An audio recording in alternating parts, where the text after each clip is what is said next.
This conference will now be recorded.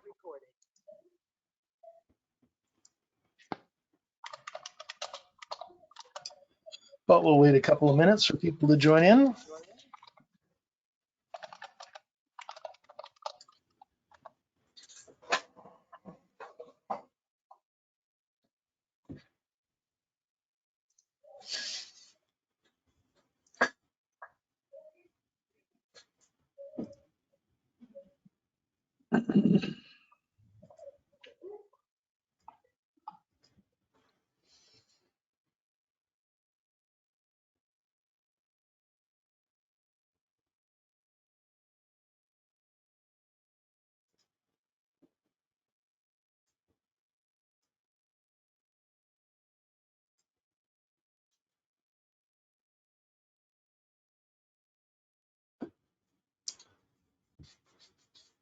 It's good to see Per and Paul join.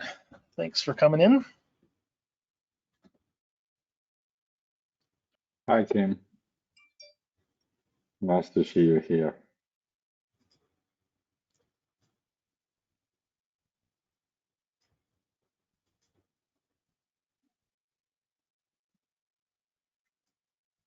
I was looking for the hello. I was looking for the mute button, the unmute, and I'm like, where is it? Yeah. Sorry. Somewhere at the bottom of the screen. It's way at the top, actually. It's not where I expected it to be. Oh well. I found it.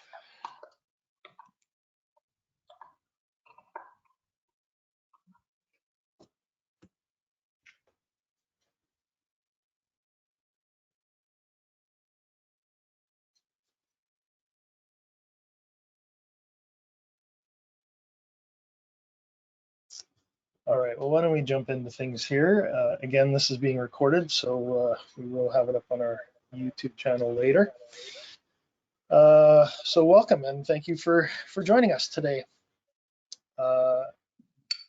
Let's just quickly run through the agenda. So we'll do some quick introductions and then I'll share my chairman's report.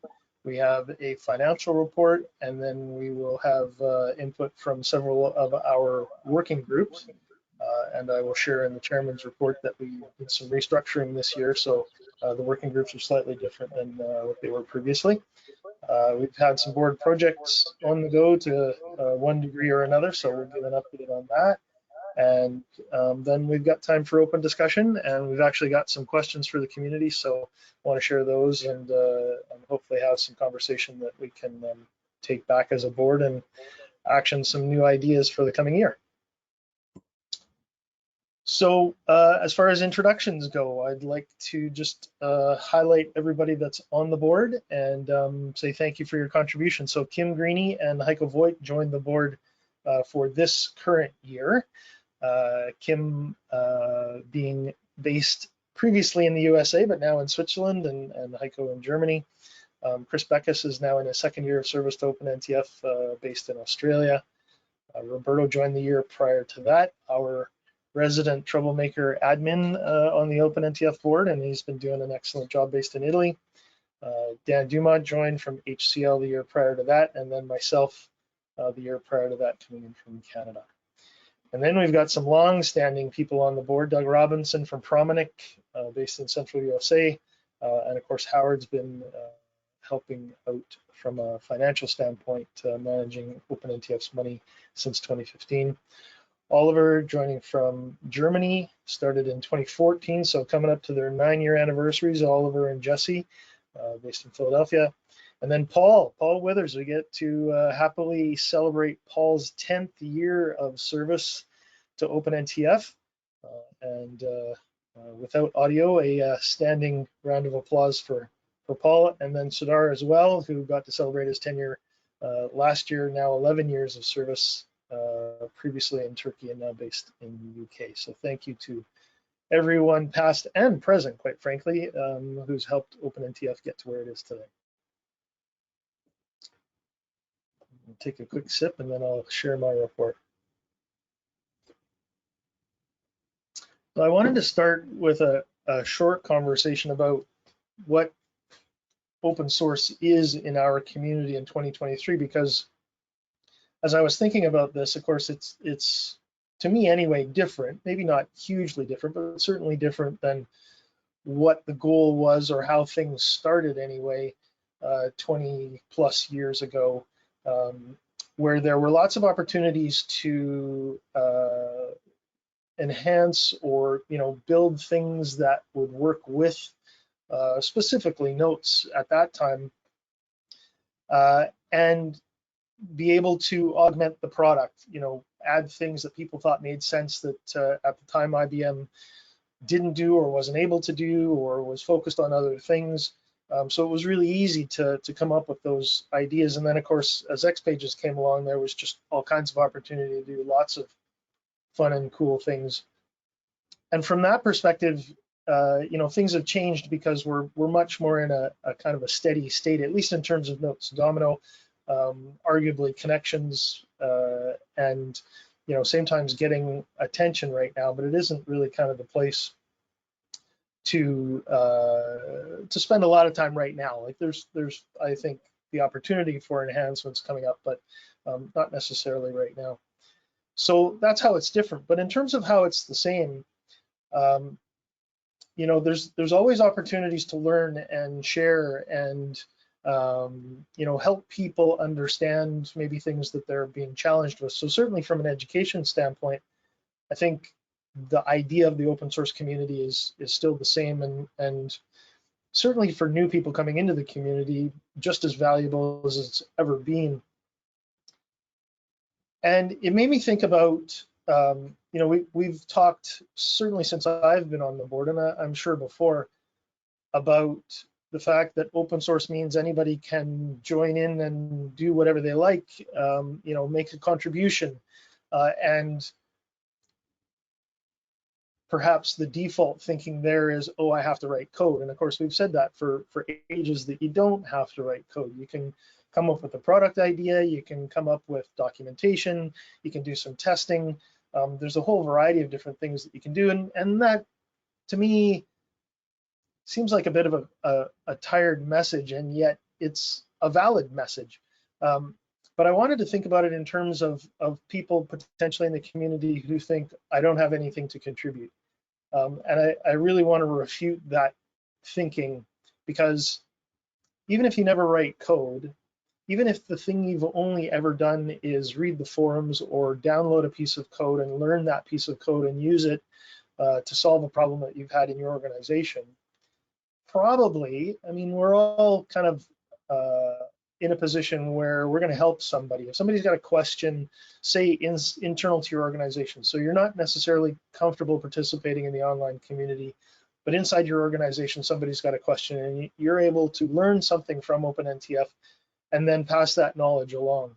To me, that's open source too. So it's in a much smaller way, but if you think about it, the butterfly effect, you learn something, you teach somebody else something, and that's the end of your experience. But that person takes that knowledge and carries it forward, and maybe that person is comfortable or curious about the online community and participating in public forums, and they turn around and help somebody else. So don't ever underestimate the value of even being interested in what's going on in the open source community. I think certainly people who are on this call are comfortable participating in the community. And so keep doing it, to keep sharing that information, keep learning, and even if it's just inside your organization, it's going to pay benefits for the larger community down the road. So that was the main message that I wanted to share there. I also wanted to think about open source in terms of how you might consider open source to have been grassroots way back when, and really it's not grassroots anymore. All the major organizations are investing. IBM's been investing in open source for years, Microsoft, Google, everybody. And certainly HCL is too, and we're going to talk about that coming up as well. But the idea of a bunch of guys or people in a room for a weekend hacking out code isn't so much the definition of open source anymore. It's taking and sharing and investing from a corporate standpoint for the benefit of the organization, obviously, but also the community. building those partnerships and focusing on education. Again, it all kind of ties up into a nice little bow now, but how we think about how we run OpenNTF and the things that we do, I think is different now compared to when OpenNTF started. And that's not a bad thing. It's how open source has evolved. But it's the things that we're standing back and paying attention to as an organization in terms of how we want to help the community. So wanted to share my thoughts on that there. Certainly in the chat, if anybody's got questions or comments as we go along here, pop them in, and we can make this an interactive session. It shouldn't just be listening to us speak. So if you have questions, feel free to use the chat. So in terms of what we did in this year, at the start of this year, was we stood back. People may remember that last year we spent some time paying attention to what the future of OpenNTF is and how we can better serve the community, and we looked for feedback from the community. Took that, and then as a board stood back and said, okay, how do we want to restructure things so that we can better serve the community and focus on the things that are relevant today. And so in some cases things got a little bit of a name change, and in other cases there were entirely new working groups created. The main changes that we did was we changed our it's called now contributor relations, but it's basically the working group that Jesse's in charge of that manages contributions to OpenNTF, and we wanted to expand the role to pay attention to making it easier for people to make contributions and how we recognize people when they make contributions.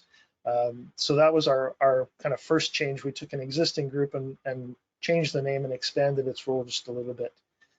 Community outreach and community education cover things like interacting with, so ours report is going to be on repair cafes, which is something big that we've done this year.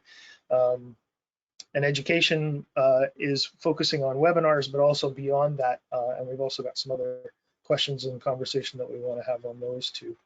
Social media is really more a matter of paying attention to the fact that the things that we do in order to share our message with the community needed some attention. And so we created an entirely new working group to pay attention to how do we shout from the rooftops, to be perfectly honest. How do we get in touch with people in the community and make sure that they know what we're doing and what kind of resources are available.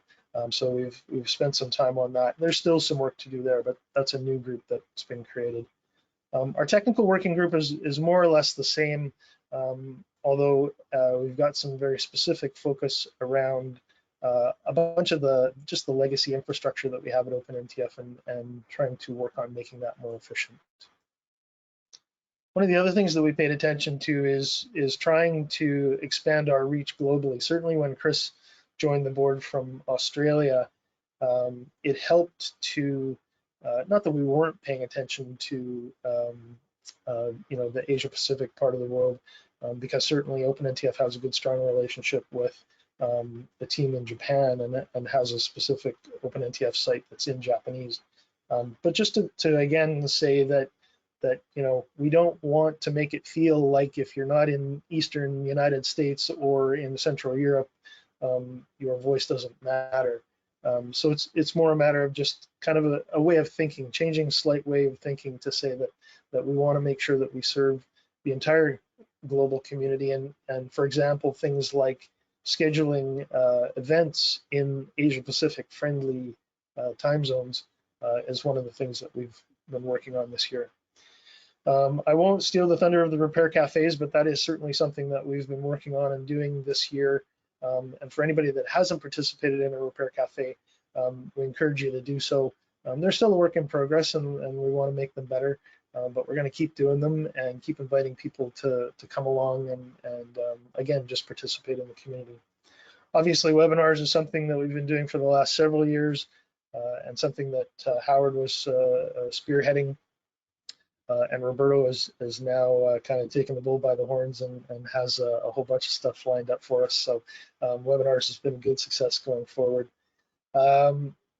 In terms of actual contributions, this has been a trend over the last several years. There's been certainly a reduction, or just a limited number of submissions that have been coming in.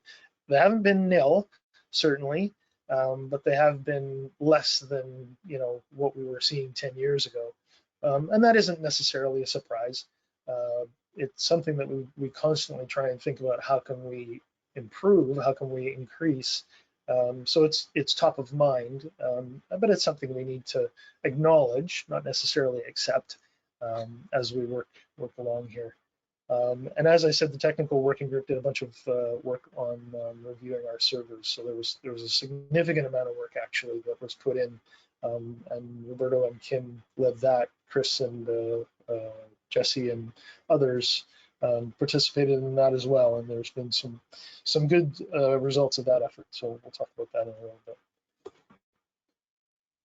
For the coming year, we've been not necessarily, I want to say not adding HCL relations, because we have a good relationship with HCL. And it's really more a matter of thinking about how that relationship works and how we can focus and expand it, or not necessarily expand it, but make it appropriate. How can OpenNTF as an organization, an open source organization, support HCL and the efforts that HCL has underway? And one of the very specific things that HCL is working on right now is something called a new HCL software developer community. And it's a new concept that, well, it's something new for HCL software. And so we can say, okay, so how can OpenNTF support that? The good news is that Paul Withers on our board has been asked to participate from an HCL perspective in shaping what that looks like. And so we've got a very direct relation in terms of how that's going to go forward, and how OpenNTF is going to be involved. So we expect to put some work in on that for the coming year. Roberto is going to share some information about community recognition and the first step that we've got in that, which is badges. The idea was that we spent some time thinking about how can we generate interest? How can we increase profile and mind share? And so we thought a lot about whether we do kind of the tried and traditional swag thing, and do we spend money on that? Is that an appropriate way to use our resources? But how do we give people some recognition for making a contribution to OpenNTF? So that's something that we've been working on and will continue to work on in the coming year. Community feedback, we've been using Discord, and I think that's working well as a community forum server. But looking for more feedback and ideas on, again, where do we spend our resources? Where do we spend our time? What are some ideas that we can come up with? So we want to have those kinds of conversations. Focusing, of course, continuing to focus on user groups and really, again, supporting what's going on there, both financially and through participating in user groups, making contributions, whether that's presentations or participating in forums or roundtables. So that'll obviously continue. And continue our cleanup efforts too. We've got a huge backlog of things we're trying to figure out ways to make it more efficient. And this has been an ongoing thing for several years. So continuing to work on, bringing forward the real gems that have been available in OpenNTF for years, and if not necessarily the full application, by all means the code that's behind it, because there's always something we can learn from code. Focusing on new projects, we've had a variety of ideas come up that we want to try and move forward, and we're going to talk about some of those. And board diversity. Board diversity comes back to focusing on a global community. From a gender standpoint, Kim has joined our board, but she's not the first woman who's been a part of the board. And if we even want to talk about diversity from the perspective of developers and admins, we've certainly embraced some diversity from that perspective. But again, wanting to make it clear that anybody can participate in OpenNTF and anybody can participate in open source, and we can all learn from each other. And so we want to be welcoming from that perspective. Okay, I need to take another sip here. I haven't seen Howard join us, so I'll do the financial report on his behalf. But Howard is our treasurer. So the quick financial report, nothing much really has changed from last year. We haven't had any income in the last 12 months, and none actually since HCL made its contribution in 2020. That's not to say that we don't have funds, but it is just to be clear that we have actually had no income in the last year.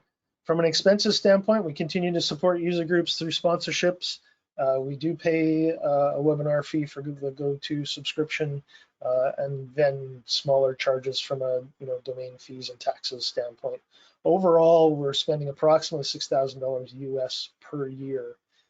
So we're still good for a little bit here, but we do need to pay attention to how to continue to keep the money in the coffers.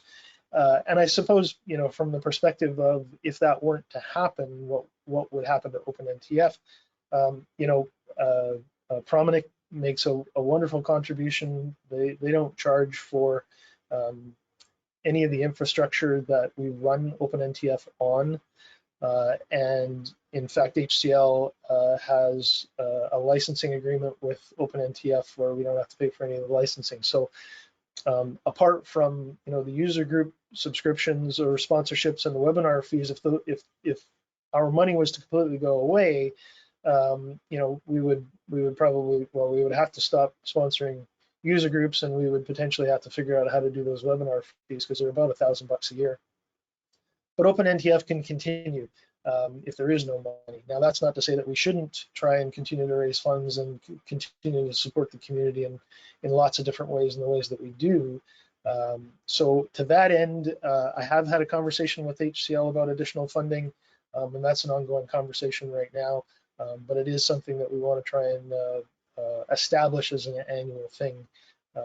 Obviously not to the degree of what their contribution was in 2020 because it was significant, but enough to keep things going on an annual basis. As I say, from an expected expenses standpoint, again, we want to continue to support user groups.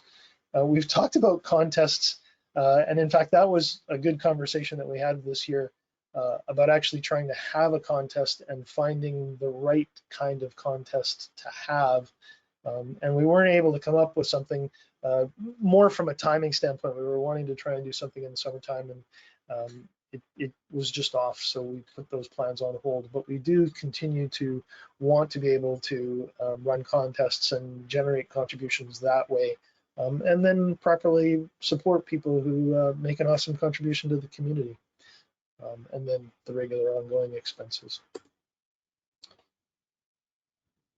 Here's a question about where we can use our funds appropriately. And the two things that we worked on this year that we wanted to bring to the AGM and very specifically ask the community for feedback on are two things. One is workshops, and the other is, as I said before, whether it's swag or whatever for community recognition. Specifically with workshops, Roberto's done a lot of work to come up with a plan for the structure of a workshop and be able to offer these education opportunities to people in the community. And we went back and forth on, do we charge people for that? What's the structure? We boiled it down to, no, we don't want to charge people in the community for attending a workshop, but we do want to be able to compensate the person who's putting the time in to put the workshop on. Because for the most part, these are people who are in the community, generally consultants who do this kind of thing as part of their business, may or may not do it associated or affiliated with a user group, and there's a cost involved, and in some cases it could be a couple $1,000s, so it could significantly increase our costs. And so we want to see if that's something that the community feels is something that we should be investing in. The idea would be that we would probably put on 1 or 2 per year, so we're not talking about significant numbers of opportunities to do things.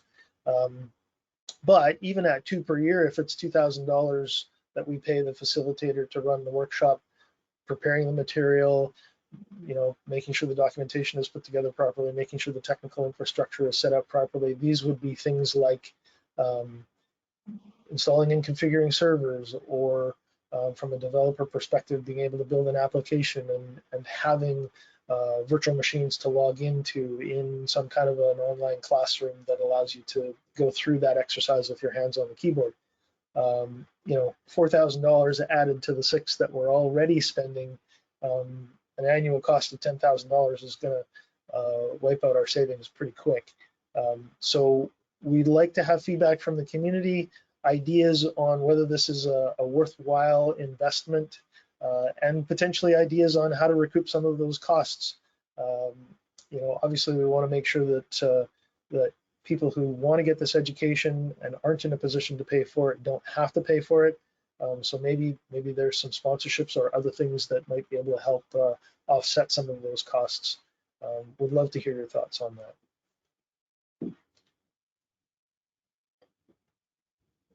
And then with respect to community recognition, we looked at the normal, do we want to give people battery packs or shirts or lanyards or stickers? And a lot of that stuff is fun, and sometimes from a logistical standpoint, what we actually ran into was different shirts aren't available between Europe and North America and Australia, which was what we were trying to put together at the time.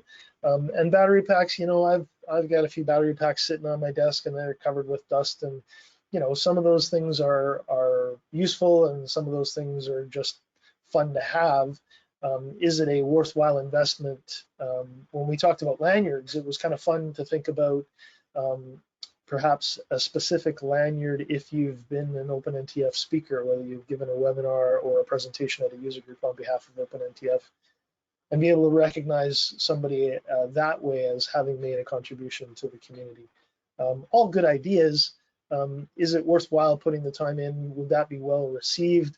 I've also got a rather large spare bag of lanyards from all the different conferences that I've been to. So I want to make it worthwhile. We want to make it worthwhile. Stickers are certainly fun. I don't have a problem with stickers. But again, just to kind of illustrate the breadth of thinking that we were doing, certainly badges, and Roberto's going to talk about this in a minute, are quite fun. They look good. They're digital, so there's no money cost because volunteers are doing this. There's also no environmental cost, and I happen to be a father of children who are paying attention to the environment and educating me about environmental concerns. And my one daughter said to me, "Dad, stickers are plastic. Do we want to put more plastic into the world?" And I'm like, okay, stickers are fun, but it's a worthwhile conversation or a worthwhile question to ask anyway. So looking for feedback from people in the community as well on how we might best recognize contributions, because we certainly want to do that. So please do chime in and share your thoughts. All right, time for me to take a breath. Jesse, over to you for the Contributor Relations Working Group report. All right, well, it won't be much of a breath because this will be a quick little thing. So you get a very short reprieve. So I just wanted to go over a little kind of the releases report. So, it's always nice to have a couple numbers. And so I took a look at the views, see what we have as far as actual releases and distinct projects and which ones were new this year. So by my count, we had 37 releases since the last AGM. 19 of those were on distinct projects, so as opposed to just, how like I've done a bunch of releases for the same project. And then 9 wholly new created projects, which, those are fair enough. Like we have new stuff coming in. And you take that over 12 months, and that's not too bad. There's usually something to see out there, so I like that. That's not too bad. And then really the only main other point I wanted to talk about here is that this comes up anytime we have like a happy hour or other general discussion, is improving the process of getting on board. So currently we have it so that there are forms for the ICLA and CLA, and then you download those and then you sign them, and then mail them to the IP manager, who then goes through it, and then hopefully I remember which bells and whistles to check in the databases we have, and then you should be able to create new stuff. There is a reason for this process. So, we want to, we don't want it so that you just say, oh yeah, it's totally legal, I'm just uploading this. Like, well, there is a certain amount of like us trusting that you are who you say you are and you are intentionally doing this. Having a little bit of an impediment like that is actually useful as far as like making sure that you are serious about this. That said, we probably don't need to have you download a PDF and sign it and scan it and send that in. Having this be a little more automated, because essentially we generally track Eclipse, how they do things. They used to do it the way we do it now, and I don't think they do anymore. So this is something we want to improve, make it a little smoother, make it clearer. Like we haven't had a user profile page in a very long time, since we found there was a bug with that, which just kind of disabled them. But just seeing like, what's your status? What are you allowed to do? Where can you go? Like, what forms would you need to fill out, etc. And ideally online forms. So this is stuff that's in progress. We would like to make this smoother, because that is absolutely one of the main things that we hear when we ask about making contributions easier, like just the notion of having to do this. It can't be a free-for-all, because that would defeat the point. But we do want to do this. This will be tied to the in progress website almost definitely, which is, a kind of slow burn volunteer effort. But I figured I would mention while I'm talking that is in the works, and we do want to make this stuff smoother, because I do have visions of having this nice setup and a nice page where you can see what your status is, etc. In the works, not there yet, but that is in the plan. So I guess that covers it for my bit. Awesome. Thank you, Jesse. Let's click on the right page. All right, Roberto, over to you, sir. Thanks, Graham. As Graham said, while we were thinking of how to recognize members of the community, I came up with a wild idea that actually was, to my surprise, approved, and that is digital badges, because we ambassadors and certified people by HCL have a digital badge. They issue digital badges, both HCL with the Academy for certification and HCL for ambassadors. So I stole that idea, and we've created 4 badges so far. The first one is directories, kind of internal only, and it's used also for testing. So I create a badge, I issue it to ourselves, and so we can see if the process is smooth or not. For the contributor, we have 3 badges. One is contributor that should go to everyone that has contributed a project to OpenNTF. Another is for webinar presenter, those people who spend their time and expertise helping us speaking at webinars. And the last one is the collaboration today moderator, because other than me and Oliver, there are other people that are spending some time scoring the web for blogs, interesting articles, and put them on collaboration today. So these are the badges that you will hopefully see and receive soon, and they have no costs. That's the good side. No environmental impact. They're digital, so you can't carry them with you at the conference. That's the bad side compared to a lanyard or a battery pack. But it's a first step in the process of recognizing the community. Then there is the other part, and Graham talked about it. So I hope you like the graphics. If there is someone to blame for graphics, for the idea in general, feel free to get in touch with me. And Graham, back to you. All right, thank you. Yeah, I think these badges look great. But again, people from the community, this is all our community, so certainly your feedback is welcome, and potentially even other ideas for recognition, either through badges or, as I say, through the other ideas that we've been talking about. Or other categories other than the 4 that we came up with. Absolutely. We're open to suggestion. Okay, over to Sudar for community outreach. Hello, everyone. Yeah, first of all, it's Repair Cafes. Uh, this has been like since the beginning of this year. Uh, we inspired the real life from the real life concept of Repair Cafe, which is like side by side with maker clubs. We provide a platform for discussing our experiences together and project challenges, that they can be admin problems or more. And the emphasis was on mostly on collaboration and participants and peers sharing their experiences and engaging on their own daily problems, business problems collectively. And without naming any expert or any presenter, we focus on solely collaborative environment in these events. We utilize Discord room, and we are trying to have 2 sessions each month, one dedicated to developers and another dedicated for admins.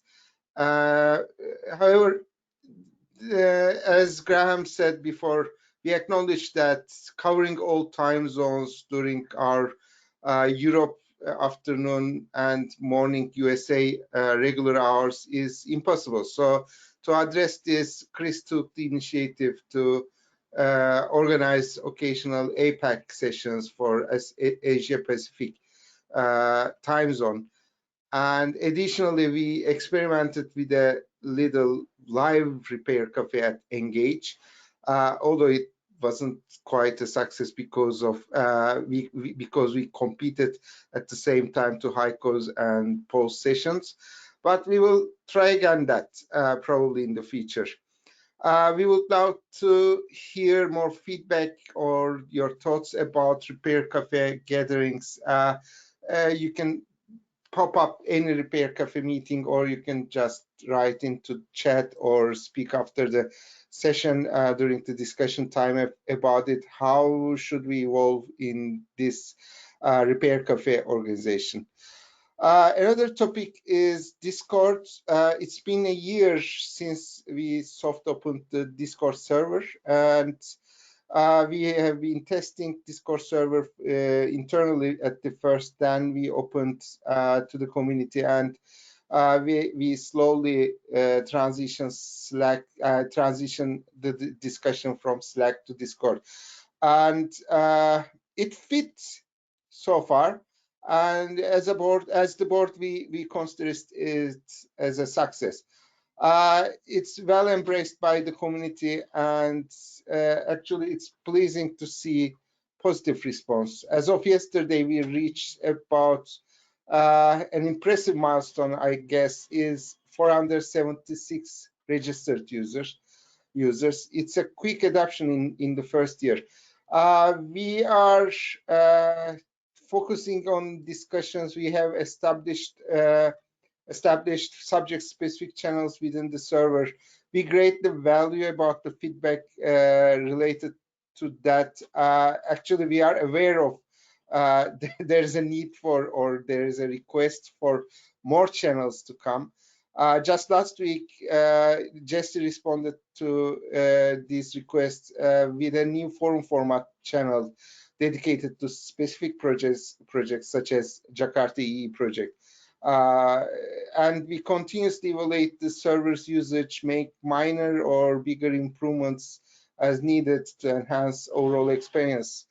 And yeah, we really appreciate our community members' support and active participation on that, because it's news really, and we remain committed to this Discord channel. Also, of course, a big thank you to Jesse and Dan keeping the things running smoothly on that case. And if Jesse has anything to add about Discord, feel free to put yourself. Otherwise, Graham, we are back at you. All right, thank you. Yeah, Jesse's shaking his head. And Roberto just did a check as you were speaking. We're up to 478 members as of now. So just in the last few days, we've had a couple more people join the community. Thank you, Sardar. Roberto, community education, go ahead. Okay, communication, as Graham said, is mainly twofold. One is something that we do, and I'm referring to webinars, and one is something that we would like to do, but we need your input, and that is workshops. So feel free to jump into the general channel or reach out to us individually on Discord and let us know what you think about workshops. About webinars, we had 11 webinars, obviously, in 1 year since the last AGM. We have, these are a few numbers, 681 total attendees, which is about 62 per webinar on average. These statistics are taken with the GoTo official tool, so I hope that they are true. Since we use their infrastructure, I hope that they can give real numbers. The most attended webinar was 95 people, and we had an average of 141 questions. The good things that I like very much is that we have almost 170 recordings views, sorry, which means that people who can't attend a live webinar are very likely attending it remotely and seeing it later. Personally, I consider webinars a good success of OpenNTF, but again, we're open to suggestions. Also, one thing that I'm asking to the community in general is that so far, we as a board collectively have decided, based on the availability of people, the topics. But I would like to hear from the community. Is there anything specific that you want to hear about that we haven't thought of? Because I think it's in the next slide, Graham. We have already filled, oh, sorry, that's a bit of an excursus. This is the list of the people that have spoken at the webinar. You see people from HCL, people from business partners. These are not the OpenNTF board member speakers. So it's pretty nice to have such a variety of participants as speakers. Sorry, next slide. We have already defined the next one, which is the testing methods with Paul Harrison, who is on the call, by the way, and Martin Davis. And you can see yourself the topic, automated testing, end-to-end testing using the Cypress app. Also, next slide, we have completely filled in the calendar year. So this is what you're gonna see until December. Actually, we already have set January 2024 and app development, debugging, some time, Domino Leap, the community celebration, and in January is gonna be security best practice. Again, these are topics that we think, and the result seems to agree with us, that people are interested in. But if there is something that you want, get in touch with us and we'll try to set up a webinar on any specific topic that you like. On average, as you can see, we try to balance half webinars on kind of admin topics and half on dev topics. That's my fault because I'm an admin, so I'm trying to try to keep a balance. Otherwise, if I let Graham do it, it will be talking about Java and JavaScript and this stuff for 12 months in a row, which can be boring. That's all for the webinar and workshops idea. Thanks, Graham. Well, back to you. I was going to ask you, Roberto, if you had anything else to add with respect to workshops over and above what I have Yeah, already said. workshops, I talk with someone who is basically ready to give a workshop on a very short notice. We can have, I was thinking of starting with the stuff that's new in Domino V12 from the admin standpoint. That can be the new shot manager, the new backup, And if we go on with the V14, could be the new admin central, all these kind of things. And we can also work on workshop on development, though I have no idea. I'm not very familiar with the topic, so I wouldn't know what would be a good topic for development. I guess that all the rest of the board can contribute with that.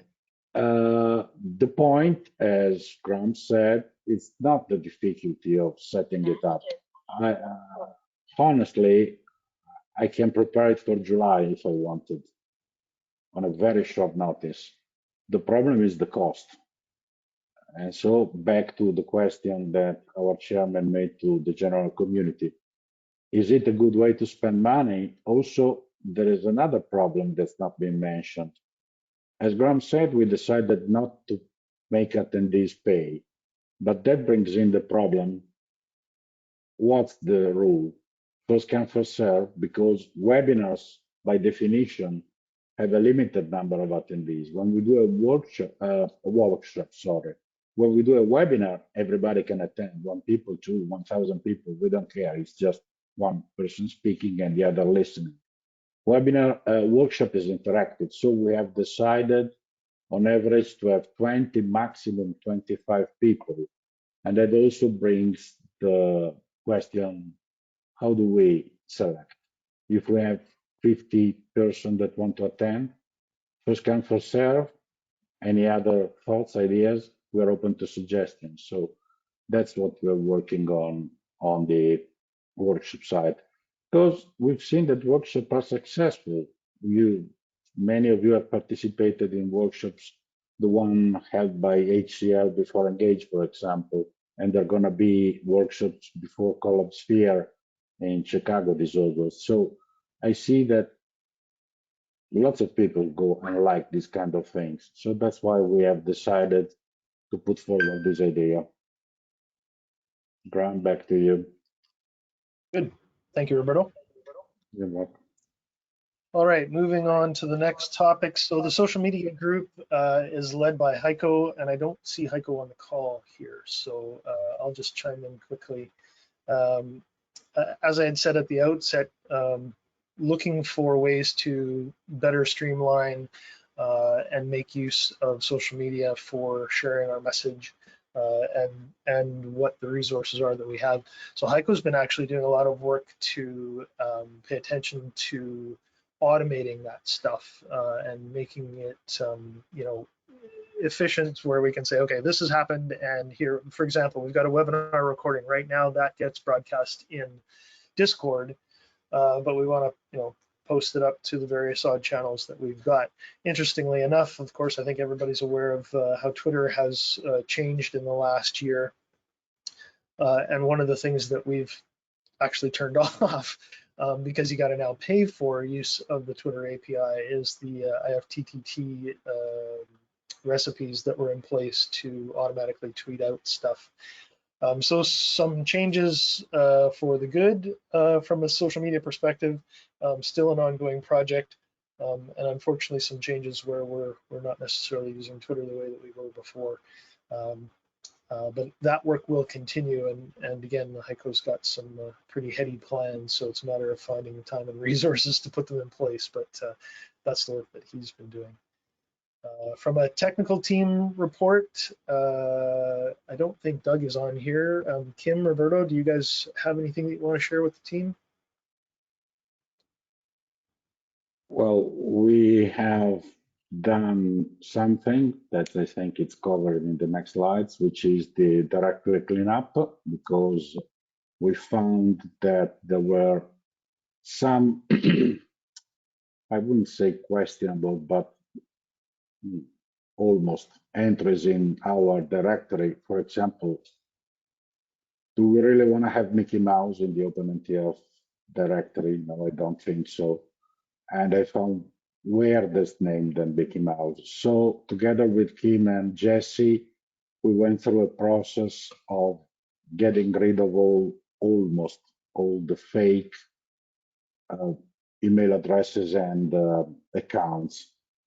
This has slimmed down a bit, quite a bit.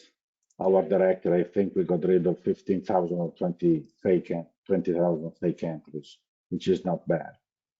And also with Kim, time permitting, and I'll let her talk about this. As Graham said, we are working on restructuring all the infrastructure. We have tons of databases that actually we don't know how long has been used. Maybe it's not touched since the Second World War or something like that. So we would like to, with Kim, to make a bit of an admin work. That's our job. That's why they have two admins in the board. And we would like to make the infrastructure a bit more efficient, getting rid of the stuff not used and putting forward what we really do. And this is actually, it's 99% Kim, 1% me that's doing this. But this is the general idea. About Atlassian, well, server upgrades, sorry, Doug should talk about that. He's not here. As usually, as soon as a release come, fix up whatever, Doug is excellent. We just ping him, and in half an hour we have all the infrastructure upgraded. Now we're running 12.02, I guess, FP1, which is the latest. We upgrade travel, we upgrade everything.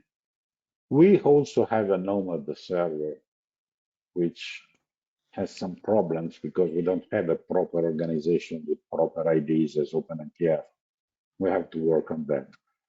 But then there is something about Atlassian, but I'll defer Graham to that. Yeah, I have no idea. I'll just jump in quickly on that. The Atlassian resources we found were really not being used by people in the community. That was a lot of work that Christian and others did quite a number of years ago to automate a bunch of stuff. And we've just discovered that you know, with changes in integrated software, some of the things stopped working, and there was it was pretty evident that because something wasn't working and we hadn't heard about it, nobody was actually using it. So we've decided to sunset those resources. So that's, I think, mostly done, but it was something that happened within the last year. I also, with respect to server upgrades, we've also done some sunsetting of servers. There was a larger infrastructure of servers that were not being used, so we've actually turned a couple off. But those were mostly available for internal work that OpenNTF was doing in the past. And Kim, I saw you had unmuted there. Was there something you'd like to add as well? I guess the only thing I would add is this: we've been making sure that our environment is, you know, we're using our infrastructure as well as we can from a high availability in a disaster recovery perspective. So we're making sure that we don't have databases missing on our secondary server and just getting things cleaned up, cleaning up ACLs to make it more secure. Just a general kind of overall health check of the environment we're in the process of. So that was all I needed to add. Yeah, I guess we had a fun exercise where we were paying attention to ACLs, and there was quite a lot of old entries, and so in doing some cleanup, managed to disable some resources for ourselves. So it was a good illustration that security was working and which groups were actually appropriate and which ones weren't being used. So that was a bit of a fun exercise earlier this year. Okay, what do we got next here? Board projects, I believe. So Roberto talked about the directory cleanup work, which was substantial. Oliver, you're welcome to unmute, but I can potentially speak on behalf of this one. The presentation project is that one hangs around my neck. It was an idea that came up actually a couple of years ago and seemed like an easy thing to do. As chairman, one of the things that I wanted to do though was to take advantage of the opportunity to invite people who might want to participate in OpenNTF but didn't know how to say, hey, we've got this project. Any one of us on the board could have, you know, hammered that out in a day or two. But I thought, okay, if there's an opportunity for folks to get involved, who want to get involved and learn what doing an open source project is all about, here's a great opportunity for that. So it kind of sat and hung there for a while, and ultimately we didn't get much participation, so, or any.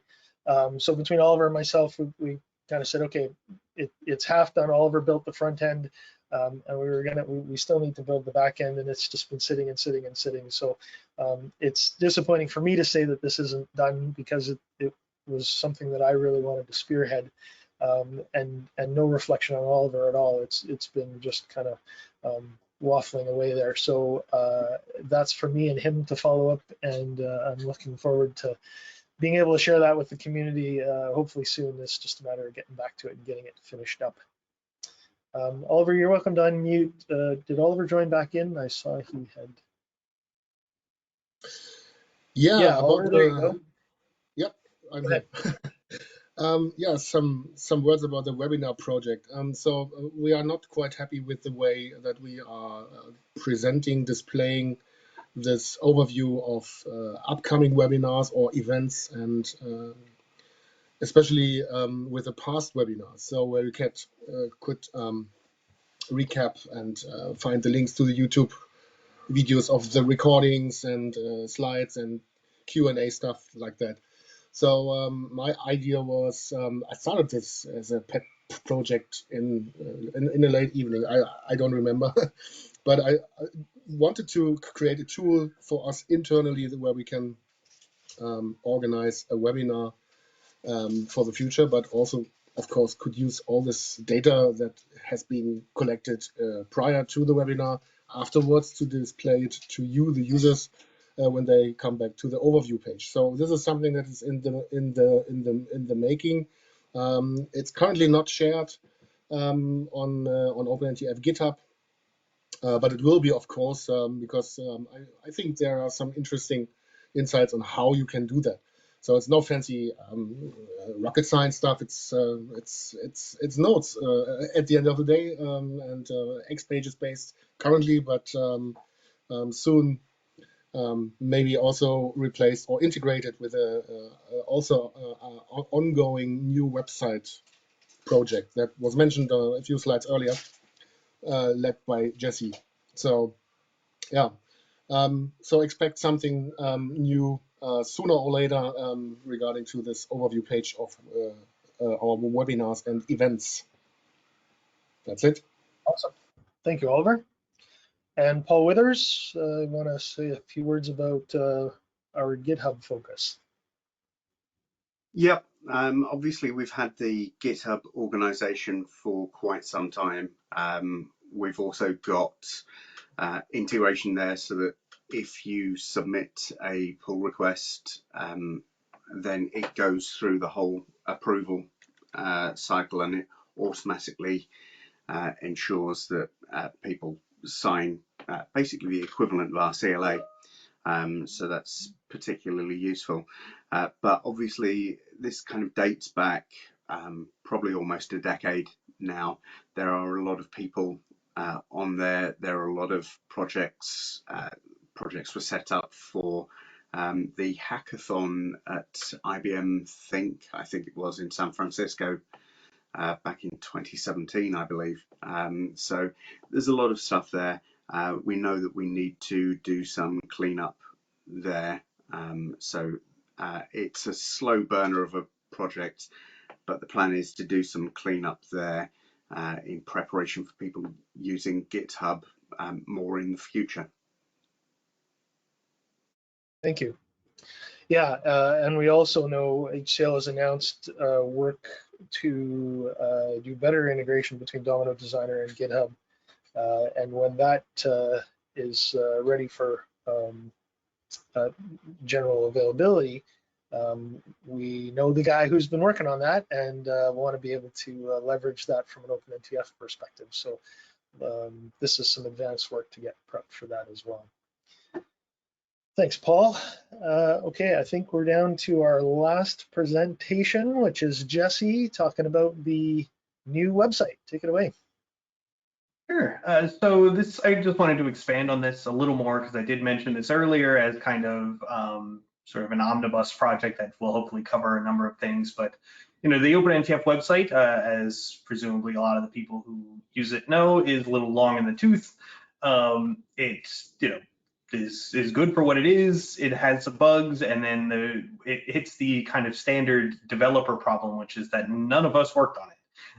And it hits the specific XPages problem of no XPages application is intelligible to somebody who didn't write it. So every once in a while we'll see like, oh, the tabs don't work. Like, I don't even know where to start looking into this. So we just kind of let it be. So it's something we've wanted to do for a long time, which is make a new website. And so a little while ago now, I kicked this project off. I have a couple blog posts. It's a very long running project, as volunteer ones often are, but it is running. And so the plan is to at least not have the same bugs. Presumably there'll be new ones, but the point is to not have the same ones.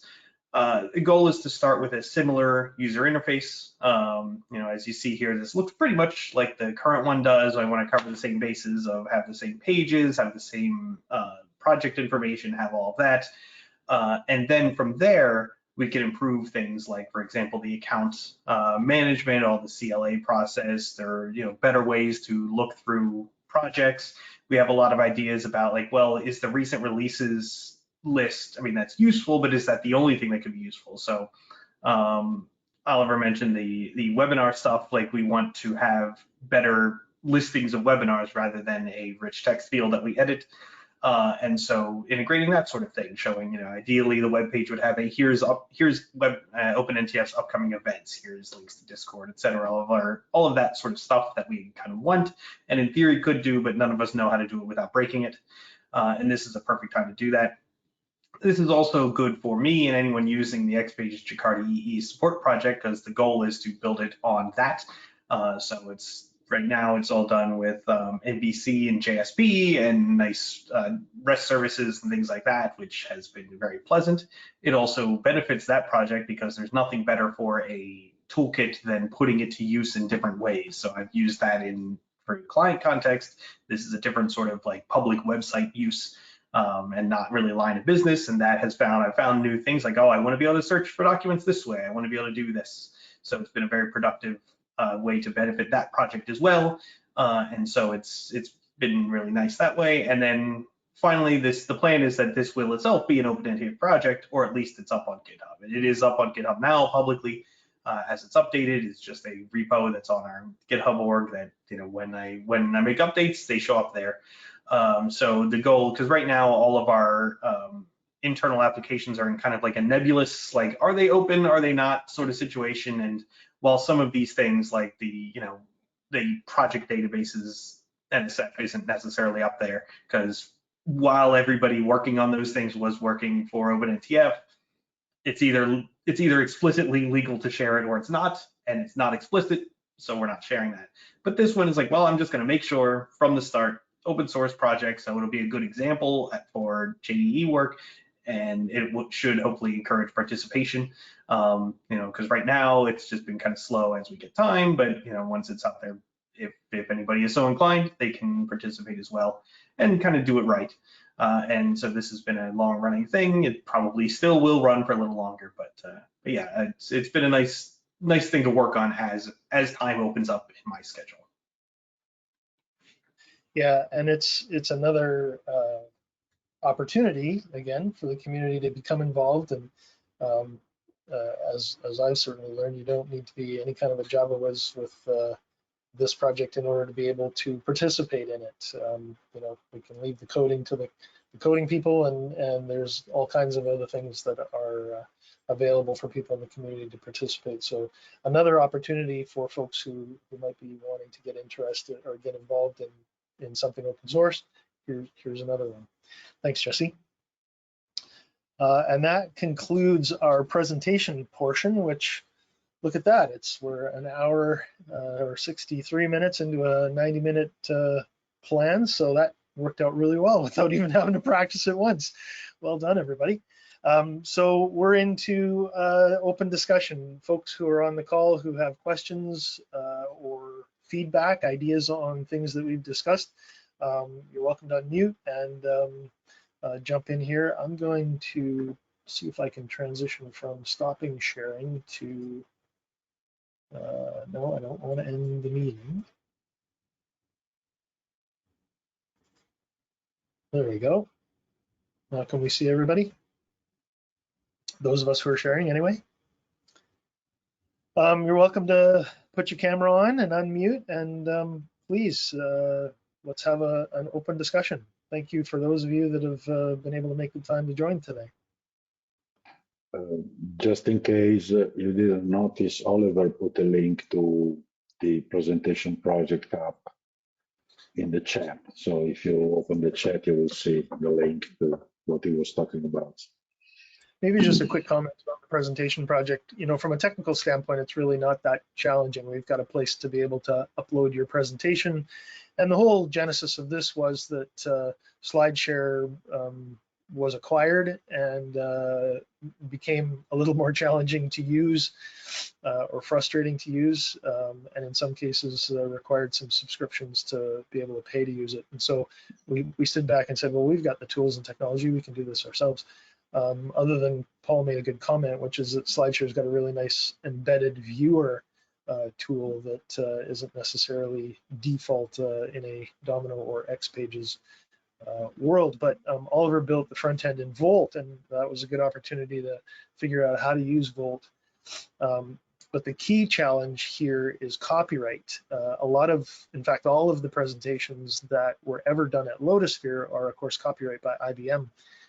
And I reached out to some contacts at IBM to try and find somebody who would give us, as OpenNTF, some kind of a letter that says, from a copyright perspective, you're allowed to share this material on your website.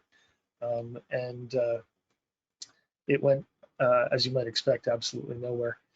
So unfortunately, not that IBM said no, it was more a matter of, I don't know what this is and I'm not willing to put my name behind it.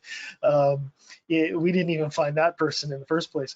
But it unfortunately renders us unable to allow even a presentation that, in fact, Sidar and I collectively did a presentation at Lotusphere, which was our presentation, but of course it was presented at Lotusphere, so it was copyright IBM. We can't even upload that presentation that we wrote ourselves. Anybody that's presented anything at IBM at Lotusphere that said, yeah, sure, take my presentation, can't do it. But anything at CollabSphere, anything at Engage, anything at any other user group, all of those user group presentations from years and years and years ago have some level of value, and so we want to be able to host those things. So the first challenge, you know, the technical presentation side of things is no big deal. It's more the copyright side of things. So that isn't going to deter us. We still want to have it because there are lots of good presentations that are out there that can be shared. But that's just a little bit of background. So anyway, yeah, this is the link that Oliver shared is the one that we can use to submit presentations, and we're collecting those anytime now. Other questions or thoughts?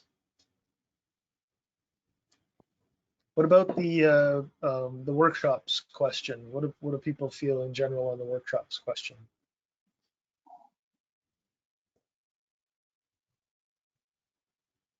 Go ahead, Bob. Bob, unmute yourself. Not relevant to you? No, I just, it's, I mean, there's no simple answer. I mean, you could, Yeah. Just so we understand it, I mean, charging for a workshop gets a level of commitment from the participant and is less likely to be a no-show and may help compensate the speaker. So there is some advantage to that. On the other hand, I've enjoyed a lot of workshops, both online and then coming back later, that have been free, that have been great also. So although obviously that's more of a presentation than a workshop, but so no profound answers. I'm just kind of waving my hands. Sure. Because it's 100 degrees here in Austin, and I'm actually, and I'm about to get on a plane and head out to your end of the world. So. Oh, lovely. Okay, other thoughts?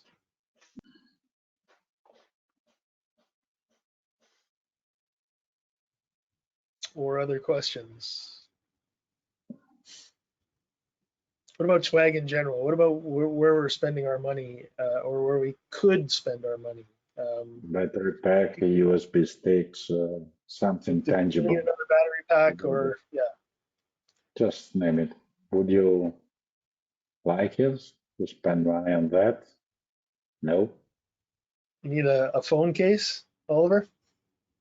Whatever. Battery phone case. There's actually a company, I think it's maybe based in Western Canada, I forget now, that makes biodegradable phone cases. So environmentally friendly swag. I'd vote against swag. It's Yeah, cute, but you know, as we got into I'm it, too old. I think this is something we better just ask as a larger question, because is it really a valuable use of resources? There is swag Yeah, that might be useful, clothing, something like that, but not technical stuff. Yeah. It's ending up in your drawer somewhere, and or you give it to other people, and they put it in their drawer. So oh, actually, I use some battery packs that I've gathered at the various events and yeah, USB keys. one So one they're you have used. one that works. I One, don't one use is two. not enough. I need two at least. But I mean, the point is that it it's about spending money, right? But also it's a thing that we thought could give a tangible recognition to someone who created the project or someone who helped us in any other way, like moderating content or something. It's just a token of appreciation. Mm. What do you think about that? Because okay, the first one we did it. It's badges. It's free. But then something more. I don't know. Who would like to have the community opinion? I mean, we are the board, but we are not the whole of OpenNTF. So we can decide 12 people on behalf of the whole organization. Especially when it comes down to money, we would like to have some feedback, some input, some criticism. Okay, Sudar, you've unmuted. What would you like to jump in on? You know my idea about Swags. Swags are cool. I mean, if you have a durable option, like I'm still using my IBM Champion backpack or IBM Champion suitcase. But I mean, sometimes if you, I'm all with the idea of swag if you are putting it in a good use. I mean, not stickers or not ordinary pen or anything else. For instance, some swags are quite useful, like presenter clicker, for instance, or something like laptop cover or backpack. These are uh, you are already using that kind of stuff in real life, and yeah. But other than that, yeah, it's totally useless. I from IBM Champion Swags, apart from backpack and suitcase, they are big gifts. But the most I mean useful thing was water bottle and coffee mug. This is something you always useful for everyone. It's not something you are putting into a drawer and forget about it. So I'm with this, but the thing is, it's difficult to deliver everyone with such an example, expensive swag. So that's another point. And of course, we saw at the T-shirt case, it's a big issue to deliver those worldwide. I mean, to reiterate, we had T-shirts for board members to wear during the Engage. Yeah, that Roberto has. I have the old one, Old and Beauty, and but the thing is, we couldn't deliver it worldwide, so we simultaneously produced two different versions, one in US, one in Europe. So that's a problem, and it will be the same in Swags as well. That's my idea of Swag. Okay, let's stop. Go ahead. Yeah, I just offer you one more. I mean, I'm just doing a house remodel, and I've got boxes of cups that I'm going to cart over to the Goodwill. I also have a box of T-shirts. I play handball. I've got over 200 handball T-shirts, and I'm about ready to cart those away. So I mean, they're cute, but no. Yeah. Thanks. Okay, let's stop talking about Schwag. Sidari, did you have another topic you wanted to bring up? Yeah, one topic is while we are talking about Engage, we were in Engage and we were trying to set up some presence during the user group events apart from sponsoring. We always have a session in user group events. It's either a roundtable or a simple session presenting something about OpenNTF. But as far as we saw, there's not like the level of contribution is not all the time great. I mean, the last time we were competing against Paul Leaders and Heiko, our own board members' sessions, which were quite relevant. Of course, people preferred those sessions. But the thing is, I mean, we are looking for ideas, so any feedback is very useful about that.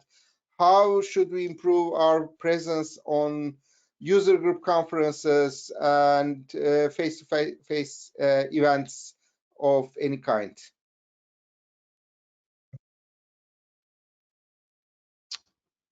Any thoughts from the folks that are connected here?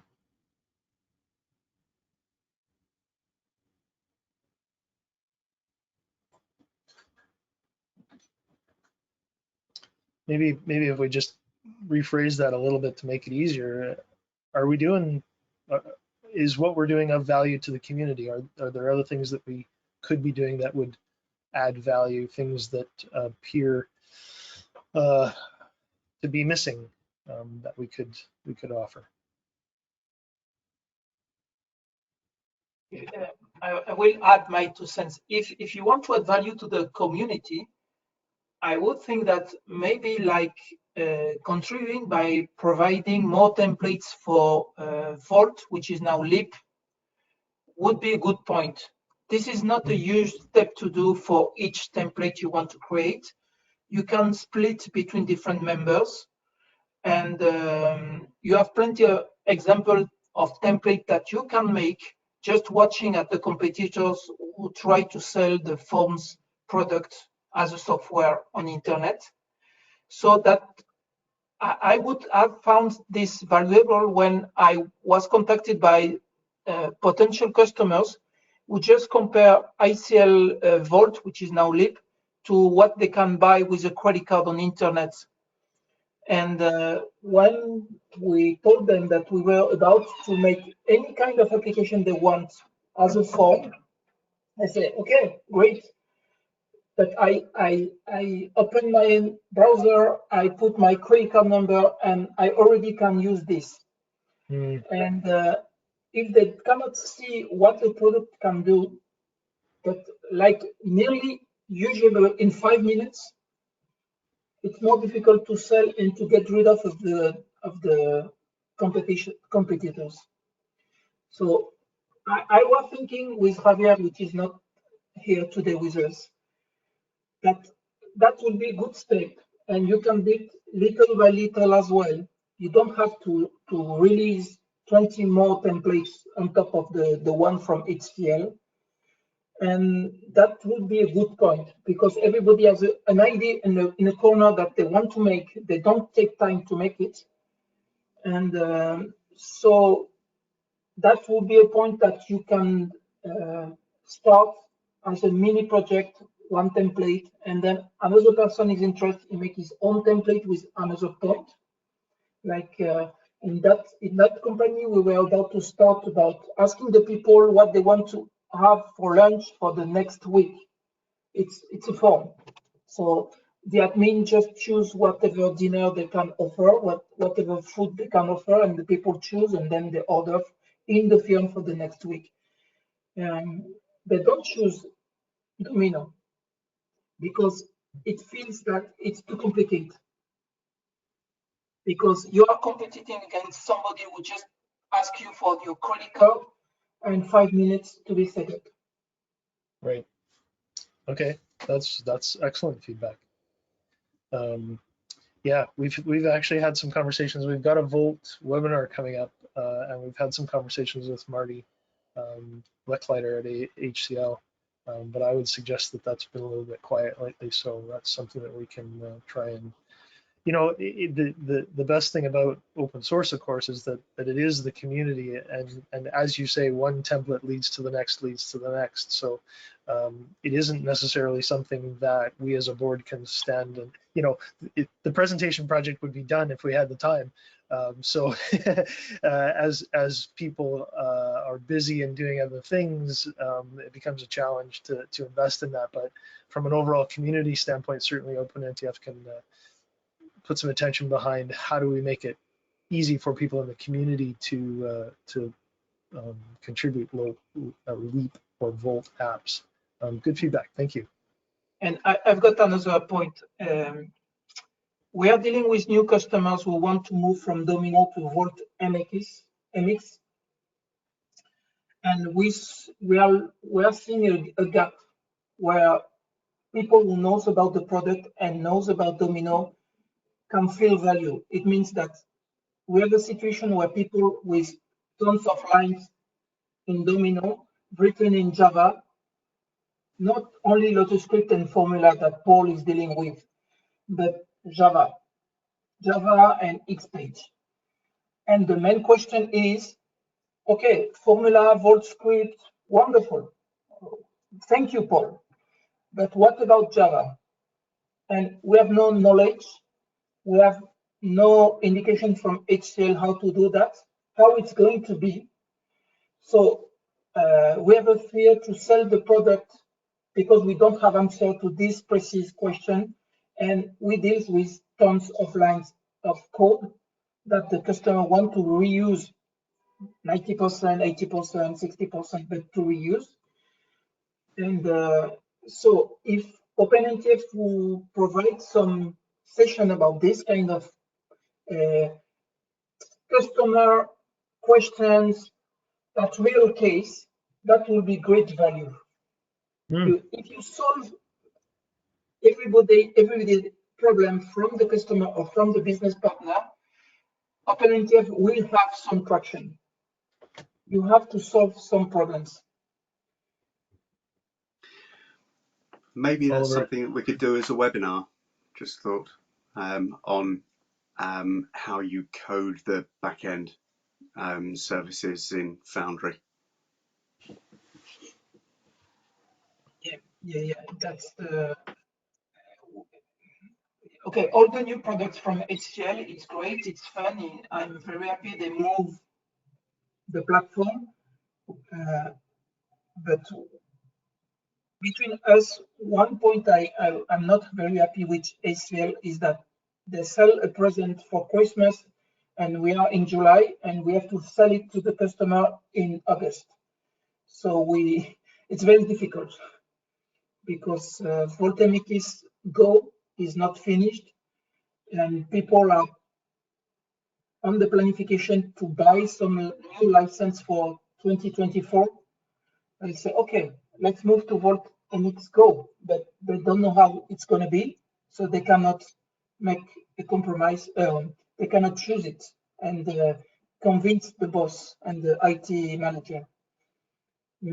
So if Domino is already known, if you want to provide value, maybe this is the point where OpenNTF can provide added value.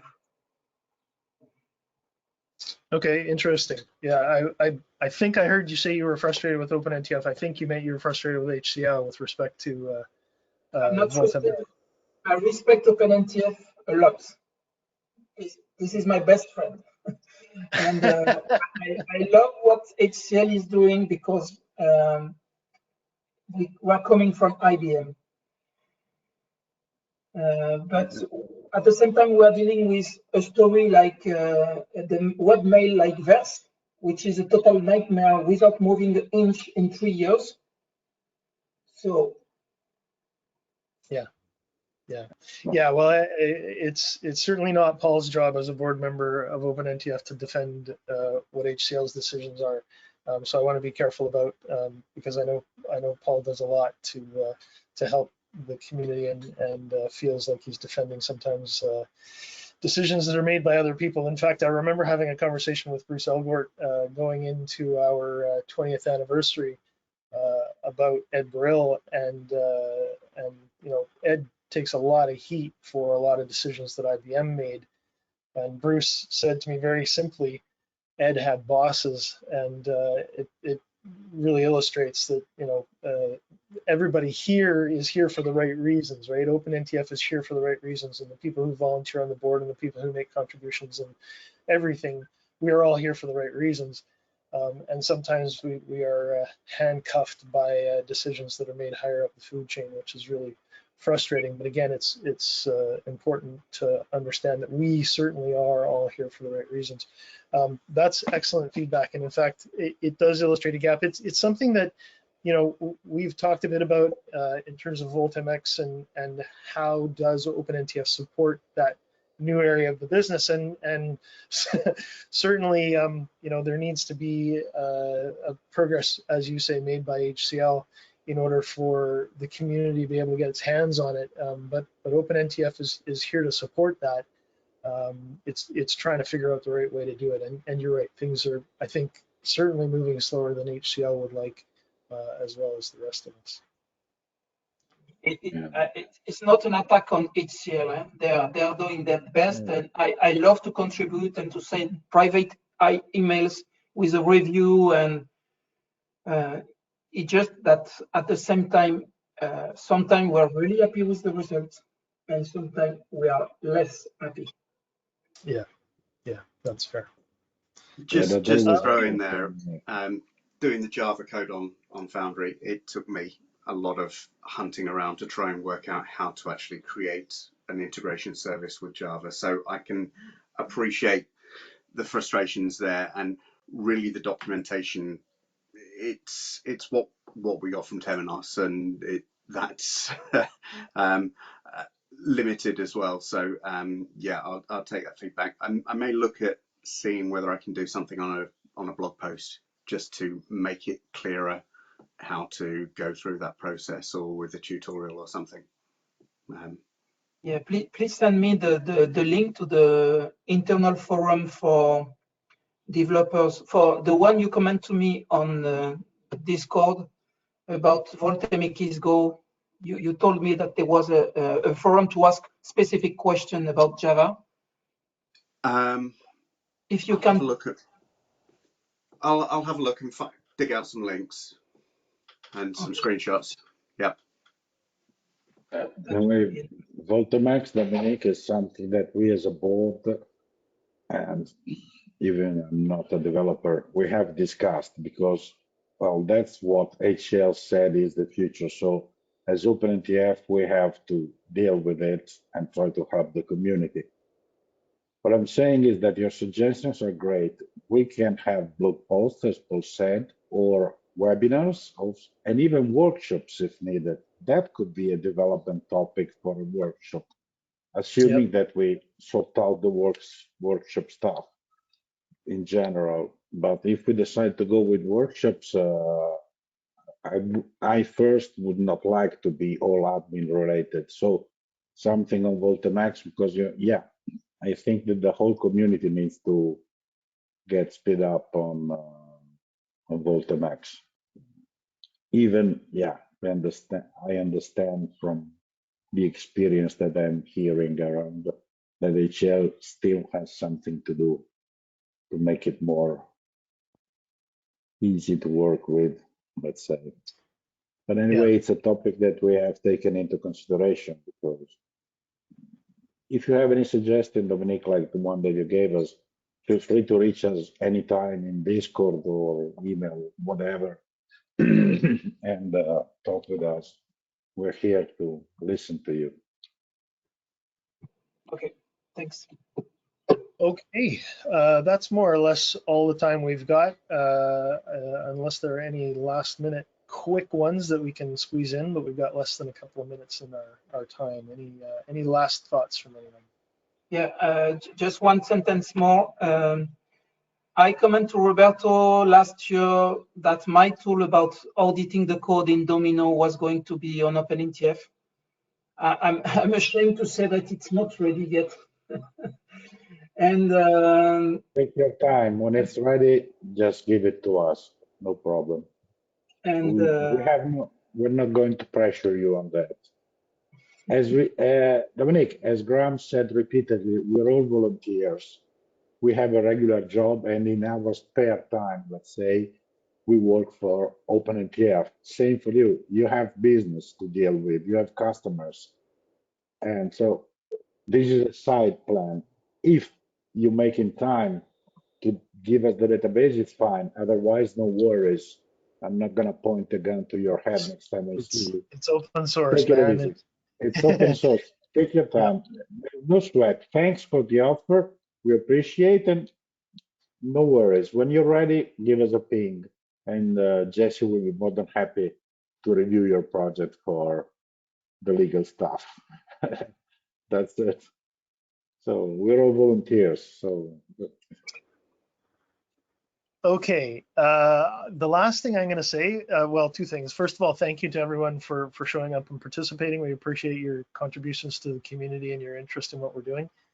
And lastly, a reminder that OpenNTF board elections will be coming up in September.